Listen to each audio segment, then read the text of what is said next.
Welcome to showers of blessing. దేవుని కృపలో భద్రపరచబడి నూతన దినములో ప్రవేశించాం. ఈనాటి దేవుని వాగ్దానం, నేను నిన్ను బలపరుతును, నీకు సహాయము చేయువాడను నేనే. I will strengthen you and help you. యెషయా గ్రంథం 41వ అధ్యాయం 10వ వచనం. Praise God. ఈ నూతన దినములు దేవుడు మీ కొరకు సిద్ధపరిచిన ప్రతి దీవెన ఆకాశపు వాకిళ్లు విప్పి మీ మీద కృమ్మరించునుగాక. మరి ఒక నూతన దినాన్ని ఆరంభిస్తున్న నేపథ్యంలో ప్రేమ కలిగిన వాగ్దానము ద్వారా ఆయన మనల్ని దర్శిస్తూ ఉన్నాడు. మన జీవితంలో దేవుడు అనుగ్రహించిన నూతన దినమును బట్టి ఆయనకు కృతజ్ఞతలు తెలియచేయవలసిన వారమై ఉన్నాం. గడిచిన ప్రయాణం భారభరితమై ఉండొచ్చు, అనానుకూల పరిస్థితులు ఉండి ఉండొచ్చు. కానీ విడువని ఎడబాయని దేవుడని నీకిచ్చిన వాగ్దానము చొప్పున నీ ప్రతి పరిస్థితికి చాలినవాడై నిన్ను నడిపించి మన జీవితంలో నూతన దినం అనే దయా కిరీటాన్ని మనకు ధరింపచేశాడు. అయితే గడిచిన ప్రయాణంలో ఎన్నోసార్లు ఎన్నో విధాలుగా ఆయా పరిస్థితులను బట్టి, ప్రభావాలను బట్టి, అనేక కారణాల చేత మనము బలహీనపడుతూ ఉంటాం. శారీరకంగా కావచ్చు, మానసికంగా కావచ్చు, ఆత్మీయముగా కూడా బలహీనపడిన పరిస్థితులు, దినాలు ఎన్నో ఉండి ఉండొచ్చు. ప్రత్యేకంగా మనం స్థిరపడుతున్నాం, స్థిరముగా కట్టబడుతున్నాం, విశ్వాసములో ఆత్మీయముగా ఎదుగుతున్నాం, ఆశీర్వాదములో నిలవబడుతున్నాం అన్న పరిస్థితి ఉన్నప్పుడే అదను చూసి ఎక్కడో ఒక బలహీన క్షణంలో మన మీద దాడి చేస్తాడు అపవాది. ఈ హఠాత్ పరిణామానికి మానసికంగా, శారీరకంగా కృంగిన వారమవుతాం.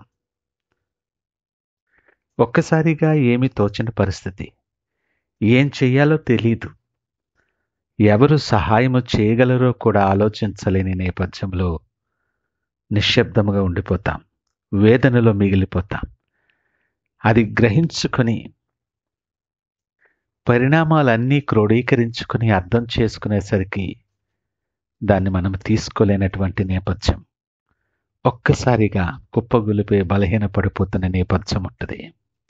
ఇప్పుడెలా, ఎవరు సహాయం చేస్తారు, తదుపరి కార్యక్రమం ఏంటి, ఎలా ముందుకెళ్ళాలి, అనేక ప్రశ్నలు, అనేక సమస్యలు మన కంటి ముందు కనబడుతూ ఉంటుండగా ఏమి చేయలేని నిస్సహాయ స్థితిలో ఉండిపోతాం. ఈ మాటలు వింటున్న ప్రియ దేవుని జనాంగమా, ఒకవేళ ఈ నూతన దినాన్ని ఆరంభించటానికి సిద్ధపడుతున్న నీవు ఇలాంటి నేపథ్యంలో ఉన్నావేమో.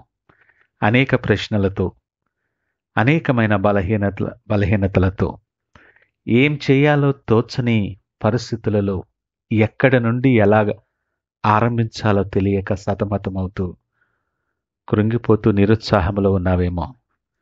సరిగ్గా నీతోనే దేవుడు మాట్లాడుతున్నాడు.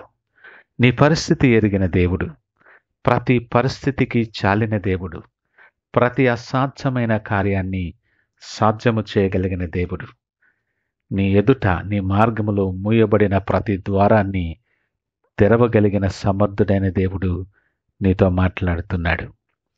నా కుమారుడే, నా కుమార్తె, బలహీనపడద్దు. నీవు ఒంటరి వాడవు కాదు, నేను నీతో పాటు ఉన్నాను, నిన్ను బలపరచువాడను నేను. ఎంత గొప్ప ఆదరణకరమైన మాట. ఎవరు సహాయము చేస్తారా అని ఎదురు చూసిన నేపథ్యములో సహాయము కేవలం మాత్రం కాదు సుమా, నీ ప్రతి బలహీన పరిస్థితి నుండి నిన్ను లేవనెత్తి నిన్ను బలపరుస్తానని నీకు వాగ్దానము చేస్తున్న దేవుడు ఈ ఉదయకాలము నీతో పాటు ఉన్నాడు. నీ ప్రతి ప్రశ్నకు, నీ సమస్యలకు, నీ శోధనలకు, వీటన్నిటికీ యేసే జవాబు. జ్ఞాపకము చేసుకో. నీ ఎదురుగా నీ శత్రువు, నీ చుట్టూ ఉన్న పరిస్థితులు ఈ నేపథ్యంలో ఎక్కడ కొంచెము కూడా ఆశ కానరానటువంటి నేపథ్యంలో కూడా దేవుడు నీతో అంటున్నాడు, నీకు సహాయం చేయవాడను నేను, నిన్ను బలపరచువాడను నేను, నీ ప్రక్కన 1000 మంది పడినను, నీ కుడి ప్రక్కన 10,000 మంది కూలినను, అపాయము నీ యొద్దకు రాదు, రానీయుడు ఆయన. నీ చుట్టూ అగ్ని కంచె కావలి ఉంచి, కృపా కంచె ఉంచి, నీ సరిహద్దులలో సమాధానము కలుగు చేయగలిగిన గొప్ప దేవుడు నిన్ను బలపరుస్తూ ఉన్నాడు ఈ ఉదయకాలం. ఇంత గొప్ప దీవెన నీతో ఉండగా ఇంకెందుకు దిగులు చెందుతావు? ఇంకెందుకు నీకు ఆలోచన? నీ విశ్వాసములో నిన్ను బలపరచువాడు, నీ ప్రార్థన జీవితములో నిన్ను బలపరచువాడు, నీ ఆత్మీయముగా జీవితములో బలపరచువాడు, శారీరకంగా మానసికంగా అన్ని విషయాలలో నేను బలపరచటానికి సంపూర్ణముగా నీకు సహాయము చేయవాడు ఈ ఉదయకాలము నీతో మాట్లాడుతూ నీతో పాటు నడవటానికి సిద్ధంగా ఉన్నాడు. చుట్టూ పరిస్థితులు అననుకూలమే, కానీ దేవుడు నీతో ఉండగా నీకు విరోధి ఎవడు? నీ మార్గాల మీద వెలుగు ప్రకాశింపచేసి నీ ప్రతి అడుగు బలపరచి ప్రతి ఆలోచన స్థిరపరచువాడు. ధైర్యము తెచ్చుకో, కృంగిపోకు, నిన్ను బలపరచువాడు నీతో ఉన్నాడు.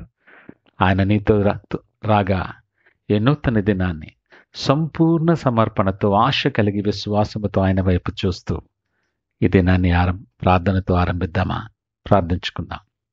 పరిశుద్ధుడు, ప్రేమ నమ్మకమైన మా యేసయ్యా స్తోత్రాలు. మా బలహీన పరిస్థితుల్లో మాకు బలమై, నిస్సహాయ పరిస్థితుల్లో మాకు సహాయం చేస్తూ మమ్మలను బలపరుస్తానని ధైర్యపరిచిన దేవా నీకు వందనాలు. ఈ నూతన దినం మా చెయ్యి నీ చేతులకు అప్పగిస్తున్నా. నువ్వు మార్గము మా కొరకు సిద్ధపరిచి నీ చిత్తానుసారముగా నీకు ఇష్టమైన రీతిలో మీకు మహిమకరముగా మమ్మలను బలపరిచి నడిపించి మీరే మహిమ ఘనత ప్రభావాలు పొందుకోమని యేసు పరిశుద్ధ నామమున అడుగుచున్నాం తండ్రి. ఆమెన్. God bless you.